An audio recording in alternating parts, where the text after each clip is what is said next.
Illustration has frustrated me for much of my life because illustrated series, animation, manga, comics, stuff that's drawn by people has always been one of the things that appeals to me the most. I love aesthetics. I love to see things that look cool. And so, of course, I have always had vivid imaginations of things that I would love to be able to draw. And of course, if you know anything about illustrating, you know that it takes a lot of practice to get to a point where you can make something that's in your head become something on a piece of paper. And even then, there's a level of compromise that has to be reached between what you are actually inclined or capable to draw and what is in your head. And that's not because you can't raise to the level of skill where you can realize your imaginations. It's just that imagination doesn't conform to the limitations of what materials you have, what ways your hands actually move, what you actually are capable of, not in the sense of how skilled are you, but in the sense of how well do you understand your skills. And I think that as you draw more and more, it is very likely that you start to imagine things within the realm of your capability. You already know what your drawing looks like, so when you imagine something, you imagine it in your style. Whereas if you're just trying to imagine something completely original and then replicate that exactly on a page, you would need to develop skills in the direction of being able to realize that imagination, and that can be an incredible wall to climb. For me, using words comes way more naturally than using my hands. I am capable to speak for incredible lengths of time, and that is a skill that I developed, but it's also something that just feels natural to me in a way that illustrating simply doesn't. Something about the process of drawing feels like a kind of labor, even if I do it and it comes out okay and it didn't really take that much. Something about the mental work of getting myself to accept what I can do and actually do it is a challenge for me. And when it comes to speech, maybe I just had more of a Dunning-Kruger effect from the beginning where I believed in my ability to do it, and so I kept doing it until I was actually good at it. Same goes for writing, the use of words, I guess I should say. But just like with illustration, the more I use words, the more I start imagining how things will sound coming out of me. When I get ready to record something like this, I think about the way that I tend to speak. I think about how I tend to tell stories. I'm recording this knowing it has to be exactly 15 minutes long to fit over this illustration, and so my brain is already doing the work of figuring out what can I say in 15 minutes that's going to fit what I'm doing here. So this part, the overlay, is a lot easier for me than what I'm actually doing on the page. And this illustration represents me trying to really embrace the level I'm at. I did not approach this with the thought of I'm going to try to draw exactly what's in my imagination of Yomu doing a stance with her two swords. I promise the image in my head was way more badass. And when I did not immediately find a reference photo that was already doing that pose, I just thought, well, okay, what's the closest I can get to that I know I can draw? I have drawn just enough to have a pretty decent sense of what I think I can draw. And this brings me to talking about ZUN, the creator of Touhou, because ZUN is one of my favorite artists in general, and by that I don't mean that he is my favorite illustrator. I think he is a fine illustrator. I like the way his art looks. I get a kick out of it. It's enjoyable. Some games have better art than others to my taste. I don't know if I'd agree with everyone else on their takes of which ones have the best. But I think what makes ZUN special as an artist is that he is a master of maximizing the potential of his limitations. He knows how well he can draw. And so he designs characters that, within the level of his artistic ability, can be as interesting, as memorable as humanly possible. He knows how to put the exact right detail into a character that you can read them and understand what they are, even with his very simple level of illustrative skill. But also there is enough expressed there that other people want to redraw those characters. Other people look at it and say, oh, this is a unique character. This character has these interesting traits. I think some people get so lost in the weeds of trying to make the most detailed thing that rises to the level of their skill or their imagination that they forget about just making something that on the most basic level translates and succeeds. And ZUN, because he is not tasking himself to try to make the best illustration he can, he's tasking himself to make the most memorable, the best use of the skills that he has.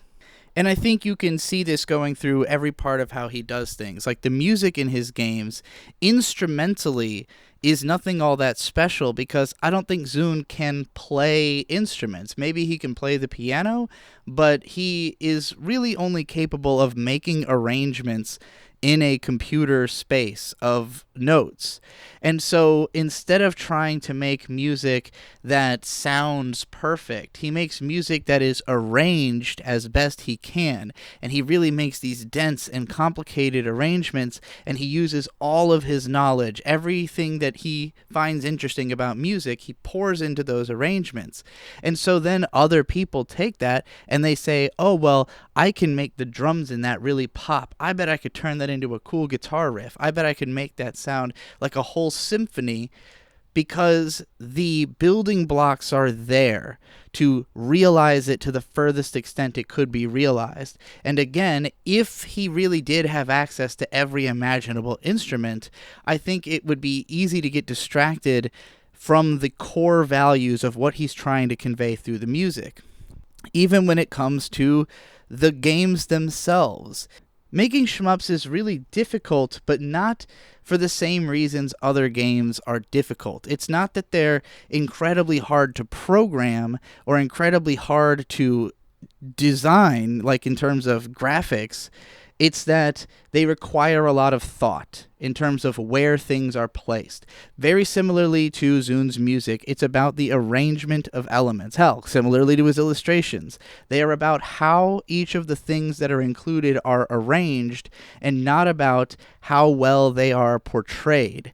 And so even if the bullets in and of themselves are literally just like one color, maybe two, it's the pattern of the bullets that is memorable and beautiful. It's the way that it uses screen economy. The screen is small for these games. There's not a ton of space, and they're two-dimensional.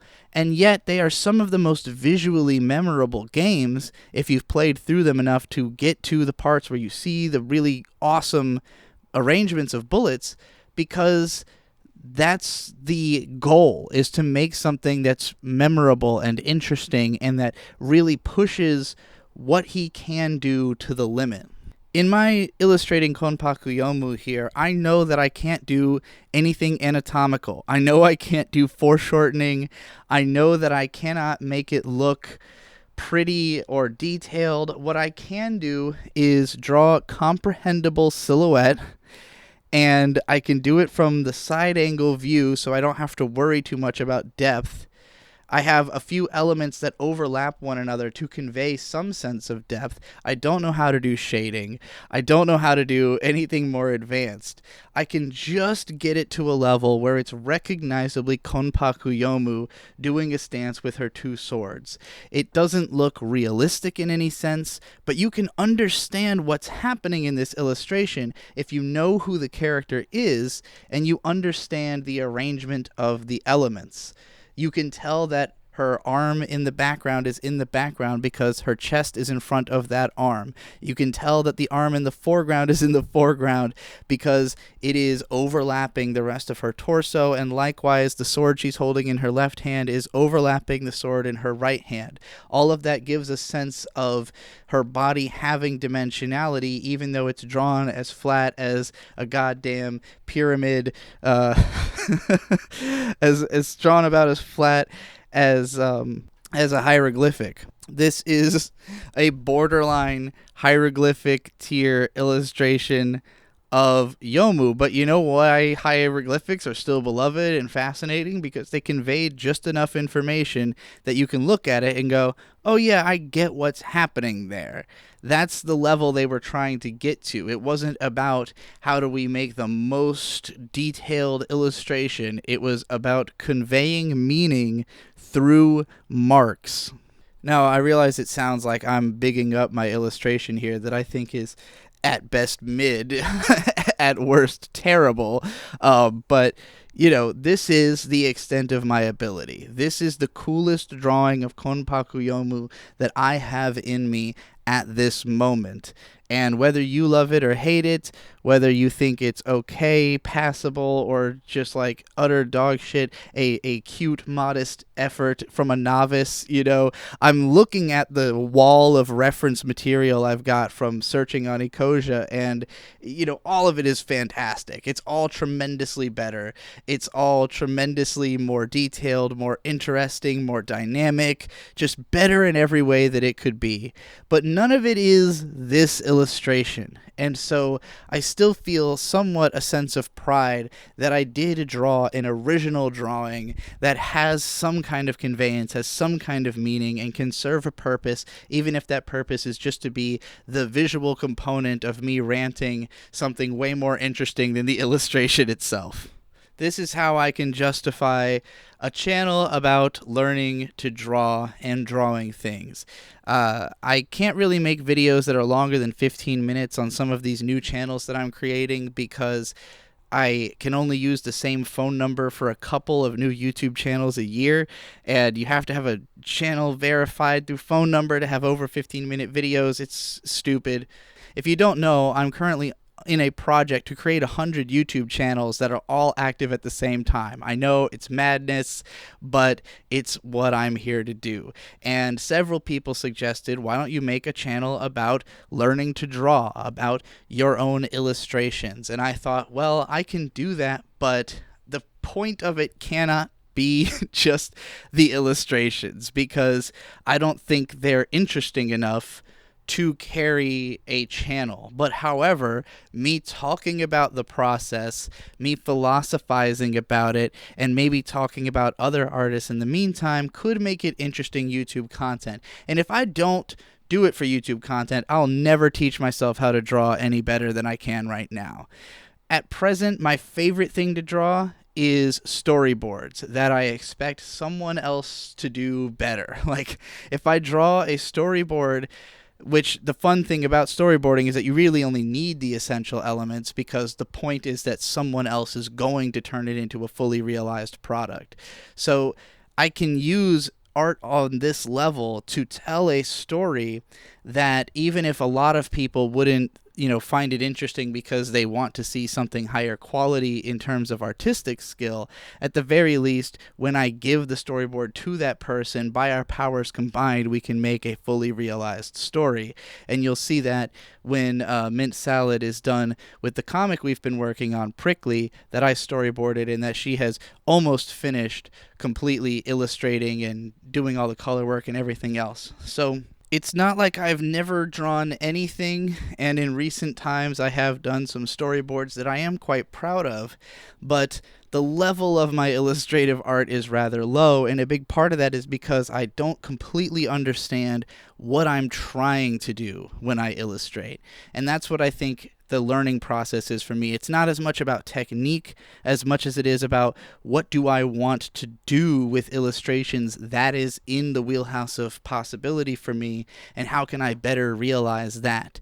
There are lots of art styles that I really admire that are very simplistic and not necessarily very technical.